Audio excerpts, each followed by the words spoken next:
வணக்கம் நேர்களே, நம்ம இன்னைக்கு பார்க்க போற ஆசனா உஷ்டாராசன்.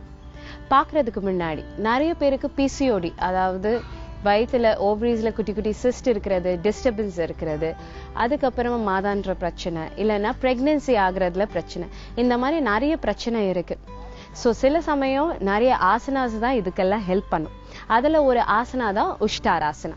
உஷ்டாராசனா ரெகுலராக நீங்கள் பண்ணிட்டு வந்தீங்கன்னா இந்த ஹார்மோனல் இம்பேலன்ஸ் ஆகுறதுனால தான் இந்த மாதிரி ப்ராப்ளம், அதாவது பிசிஓடி ப்ராப்ளம், ப்ரெக்னென்ட் ஆகுறதுல ப்ராப்ளம், இந்த மாதிரி நிறைய ப்ராப்ளம்ஸ் வர்றதே.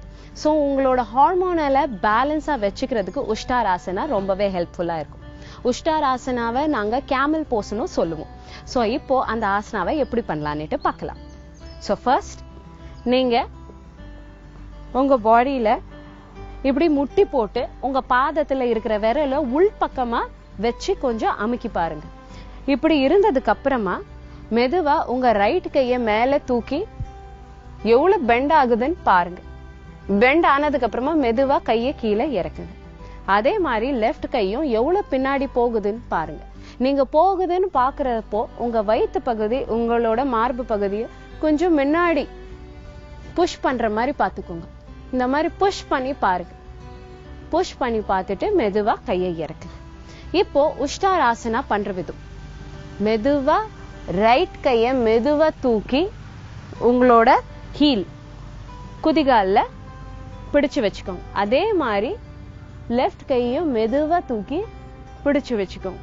இந்த மாதிரி பிடிக்கும் போது உங்களோட வயிற்று, உங்க முதுக கொஞ்சம் இப்படி நார்மலா இருக்கிறத கொஞ்சம் வெளிப்பகுதியில புஷ் பண்ணுங்க. புஷ் பண்ணி உங்க கழுத்தை பின்னாடி இப்படி மூச்சு உள்ள வெளியே, கழுத்து கீழே தொங்குறதுனால மெதுவா வந்துடுங்க.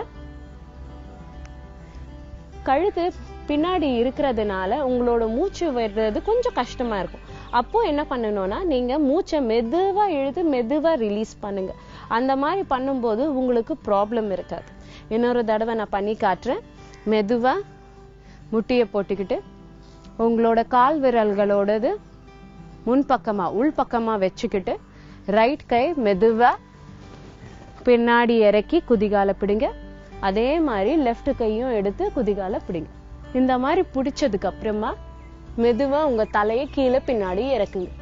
இப்போ மூச்சு உள்ள வெளியே, மூச்சு உள்ள வெளியே, ஸ்லோவா 5 வாட்டி மெதுவா நீங்க இறங்குங்க. 5 வாட்டி நீங்க இந்த மாதிரி மூச்சு உள்ள வெளியே பிராக்டிஸ் பண்ணலாம். அதுக்கப்புறமா பாடியை மெதுவா நீங்க கீழே இறக்கலாம். ஏன்னா இது 5 செகண்டுக்கு மேல பண்றது நார்மலி பிகினர்ஸ்க்கு கொஞ்சம் கஷ்டமா இருக்கிறதுனால. அதுக்கப்புறமா நீங்க 10 செகண்ட், அதாவது 10 வாட்டி மூச்சு உள்ள வெளியே எடுத்து மெதுவான உங்க பாடியை நீங்க இறக்கலாம். இந்த டைம்ல பாத்தீங்கன்னா உங்க வயிறு பகுதியும் உங்களோட மார்பு பகுதியும் முன்னாடி வர்றதுனால முதுகு தண்டு வளையுது. அதுல உங்களோட ரத்த சீரோட்டமும் கரெக்டா ஆகுது. அதே மாதிரி உங்களோட லோவர் அப்டமன், அதாவது உங்களோட ரீப்ரொடக்டிவ் சிஸ்டம் இருக்கிற ஏரியாவுக்கு நல்ல ஒரு மசாஜும் கிடைக்குது. ஸோ உங்க ஹார்மோனும் பேலன்ஸா இருக்கு. நம்ம இன்னைக்கு உஷ்டாராசனா பார்த்தோம். நாளைக்கு இன்னொரு ஆசனாவோட நான் உங்களை சந்திக்கிறேன். Keep on practising.